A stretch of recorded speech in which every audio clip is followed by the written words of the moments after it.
Hey guys, this is John Davis back again, and I want to talk today about the one of the biggest topics that I am asked about when people find out about my reincarnation experience.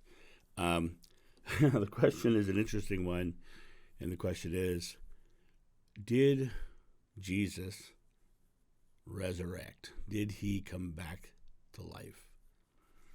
And I'm going to tell you a couple different things about this story. Um, But before I delve into my personal experiences with that, I want to just talk about the concept of resurrection. Resurrection, taking the body back up again, or reforming the body. You know, in Indian traditions, there are many stories of gurus who could project their consciousness and manifest their body around their consciousness. And, you know, there's the famous story of the guru who comes to the river and the river is raging. And rather than ford the river, he projects his consciousness to the other side of the river, then manifests his body around it and keeps going. So the reason I wanted to talk about this very specific thing is because, as I said in the very first video my website and on my YouTube channel, is we are an energetic. We are part of this energy that is the source, God, consciousness, yada, yada, whatever you want to call it. And as such, what you are witnessing is the illusion that is created. And if you think about it from a Christian perspective, we are created in God's image. Now, that does not mean we look like a bearded man on a cloud, which I'm 2/3 of the way there. But what that means is that our thought goes out and is projected, source consciousness, whatever this supplier is, gives us what we focus on, gives us what we put our belief in, our thought into. And the source, there's no gender involved, no male, female. It just is the source. The source gives us those things in this image that we live in, this experience. We are literally inside God's image. We are in God's image. So here we are in God's image, and God has said to us, whatever you want, just ask and you shall receive. And so that is the concept. Now, on my interview with Kim Carey from Intuitive View, we talked a little bit about the veil and what separates us from the source. What is the thing that keeps us separate from the source? And it came down to fear. Our fear is the dividing element. I have no mustache here. It's going weird on me this morning. Our fear is the dividing element. It's the thing that keeps us not fully experiencing that source, our personal fear and our levels of fear. And that veil is the interesting thing, because by being able to release that veil, we can have huge experiences. I remember when I was doing astral travel work, I was trying my best to get out of body, and one night I was very successful and I did something really cool with a friend of mine, and the next night I tried to do it again, and suddenly I was in a space where it looked like I was in a pure white room, and there was a man standing in front of me, and he just looked at me and says, "You're not supposed to be here yet." And I fell back out. So when I look at this experience, I look at it from the idea of, I'm not supposed to be there yet because of the fact that I haven't cleared out that veil fully. I haven't cleared out my fear. I haven't had that experience fully. And I look at this person on the other side, he's completely free of the fear and anxiety. He's just there. And it was a very loving thing. Now, on the other side of this, in my life, when I was a child, I had imaginary friends who I can, I picture, right? I remember one time when I was 5 years old, I suddenly got separated from my parents for a while. And the whole time that I was there crying, a little boy came and comforted me and told me, he said, "Don't you worry, they're coming back." And he told me things that he should have never known. And then he said, "They're here now." And he walked around the back of the building that I was sitting by, and they came around the other side of the building, and they never saw him.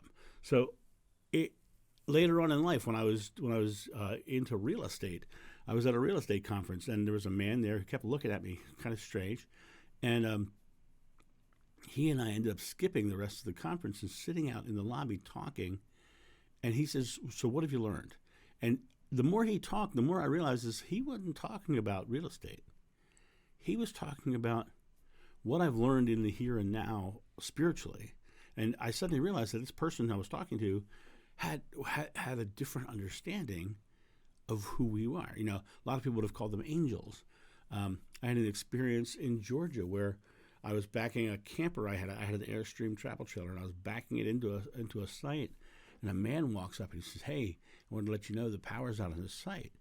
And I said, "Oh, great, thanks." So I moved my trailer to the next site. He says, "You're going to have to park at that one." He actually pointed where I was supposed to park. He says, "We've been having problems with the power on that specific site." So I moved over, and before I unhooked, I got a lamp out. I plugged it in to make sure the power was right on that site, and it was. And I got all set up for the night. And that night, a storm came through, and a tornado came within 5 miles of the campground. And I came out in the morning, and where I would have been camping was a big, like 2.5-foot diameter tree had fallen right where I would have been sleeping. And I looked at that, and I was like, "Oh my God, I can't believe I was going to be there." And I took my lamp, and I went over and I plugged it in. There was nothing wrong with the power on that site. But someone came along and told me to move. So now here's the interesting thing to me about this. We talk about resurrection, right? Jesus, if you really think about this concept of the veil, right, and then you tie that in with the gurus, right, who the biggest issue that I had in doing astral travel and going out of body was the fear of the uncertainty. You know, that's what all fear really is negatively focused uncertainty. But I had those moments of, "Oh, okay, I don't know, but here we go." And I let it go. And when I let it go, now Jesus, Jeshua, my friend, in my regressions, in my experiences, I remember a moment where I was face first into sand, and I raised my head up, and I'm looking at his feet, and I look up, and it's him, and I knew that was after the crucifixion, and I knew that was. But what happened? How did he do that? Well, he took himself out of the space of fears and anxieties. He transcended the illusion, the image of God. He went to the other side, but his consciousness never ended. Your consciousness does not end when you die. You go back to source, and you are still very conscious. And what this amazing individual did was he just remanifested his body around his consciousness. And so I had a very distinct memory of it happening after the crucifixion. And people say, "Well, how can that be?" Blah, blah. It just is. And that's the thing that, as Shakespeare once said, there are more things in heaven and earth than are dreamt of in our philosophy. And people like that person who told me about my spiritual experiences, that little boy who comforted me while I was waiting for my parents, they were people whose veil was thinner, right? They were a little closer to that ability to transcend the body. They were walking in both sides. And what Jeshua did was he went to the other side and then remanifested himself back. And I want to demystify it in a way and it is still very mystical, but everybody puts such big meaning on the resurrection. But to a Hindu mystic, it's what gurus do. To other people, the other religious beliefs, it's not as huge of a concept because we are not the physical form. We are the consciousness within this illusion. I want you to think about this. Everything you see, according to Einstein, is made of atoms. Everything. Now hold your hand out and look at your hand and realize that your hand is made of atoms. Now realize that the eyes that you're looking at that hand with are also made of atoms. And the air in between your eyes and that hand are made of atoms. Now, when they do the deep look into what atoms are, the first thing they tell you is atoms are an energy event. not even anything solid there. It's an energy event. So all that you see and perceive, including the physical form that you are, is pure energy. So what are you? You are your consciousness. You are your thought. You are your experience. And this experience that you have in this world is determined by how you create your illusion, how you create your experience. And this experience is like a palette or a canvas that you paint upon. And you can paint in dark colors or you can paint in light colors. And when did Jeshua resurrect? I go back and forth in the name because some people can't jive into the Jeshua thing. But did he resurrect? In my opinion, yes, he did. In my experience, yes, he did. But it was not as overblown in the religious marketing as it was, because it was the spiritual truth was told to us that we are the thoughts within and not the image without. And so, the thoughts that Jeshua carried did not leave him when his body ceased to exist here, because it was just the illusion, right? And then he came back and reconstituted or reformed the illusion around his consciousness. And that is what a resurrection is. And the reason I wanted to tell this is because those gurus who walked up to the river and manifested on the other side, they resurrected their bodies on the other side. They dropped it there and popped it up over there, right? When they look at the stories in the Bible of going to the tomb and Jesus' body wasn't there, right? Well, obviously his body wouldn't be there because the illusion had faded.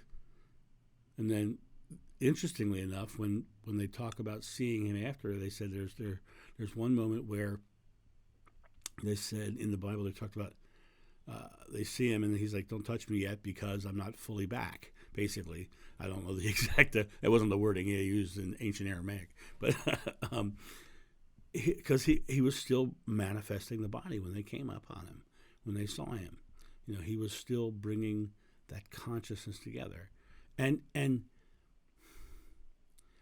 it sounds so esoteric and it sounds so woo-woo, as they would say, and I hate that phrase, but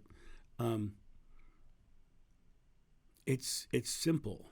You are your thought, and so is Jeshua. And Jeshua's thought was able to manifest his body back around himself. So what did he resurrect? Yes. Can you resurrect? Yes. It's a matter of knowing you can. It's a matter of being the one. You got to remember that Jeshua, Jesus, said, you are the children of God. And then somebody said he's the Son of God, right? Well, the only difference between those two is one of them declared it as truth and the others hadn't yet. You are the children means you are the sons and daughters of the source. You are part of the source. You are part of the consciousness. You are it. You are this. And the difference was that Jesus stepped into his quote-unquote Christed self. He stepped into that consciousness that was above the illusion. And you all have the ability to do that. You all have the possibility of doing that. We all have that method. But first we have to get rid of our fears.